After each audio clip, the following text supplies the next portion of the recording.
Hi foodies, இன்னைக்கு நம்ம என்ன பார்க்க போறோம்னு பார்த்தீங்கன்னா டைகர் ஹோட்டல். நம்ம டைகர் ஹோட்டல் எங்க லொக்கேட் ஆயிருக்குன்னு பார்த்தீங்கன்னா நியூ பஸ் ஸ்டாண்ட் அருகில் அமைந்திருக்கிறது.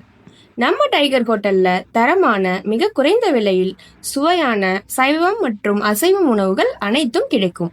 நம்ம டைகர் உணவகத்துல chicken biryani, chicken rice, fish fry, chicken 65 இது மாதிரியான நிறைய நிறைய வெரைட்டி ஃபுட்ஸ் இருக்கு. நம்ம டைகர் ஹோட்டலுக்கு வாங்க, சைவ உணவுகள் கிடைக்கும்.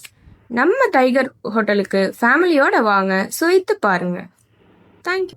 தஞ்சாவூர் புது பஸ் ஸ்டாண்ட்ல டைகர் ஹோட்டல் டைகர்னு நடத்திட்டு வந்துட்டு இருக்கேன். இதனில எனக்கு 2-3 பிசினஸ் நடந்துட்டு இருக்கு. இதுல பாத்தீங்கன்னா நம்ம ஹோட்டல் டைகர்ல வந்து பாத்தீங்கன்னா பிராண்டடா எல்லாமே உங்களுக்கு ரைஸ் இருந்து பிரியாணி, பரோட்டா இந்த மாதிரி ஃபுட்டு வந்து நல்ல குவாலிட்டியாகவும் வாழை இலையிலே சாப்பிட்ற அளவுக்கு நாங்கள் ரெடி பண்ணிட்டு இருக்கோம். பாத்தீங்கன்னா அரிசியா இருக்கட்டும், ஒரு சன்ஃபிளவர் ஆயிலா இருக்கட்டும், எல்லாமே வந்து நாங்கள் பிராண்டடா யூஸ் பண்ணி ரொம்ப குறைந்த விலைக்கு ஒரு 100 ரூபாய்க்கு பிரியாணி, ஒரு 15 ரூபாய்க்கு பரோட்டாவும், 100 ரூபாய்க்கு சிக்கன் ரைஸ், இந்த மாதிரி விலையும் மலிவாகவும் பொருளும் நல்ல தரமான பொருளாக கொடுத்து நாங்கள் வாடிக்கையாளர்களை நல்லபடியாக பார்த்து ரெஸ்பான்ஸாக தான் அனுப்பி விட்டுட்டு இருக்கோம். நீங்களும் ஆதரவு கொடுத்து மேலும் மேலும் வளர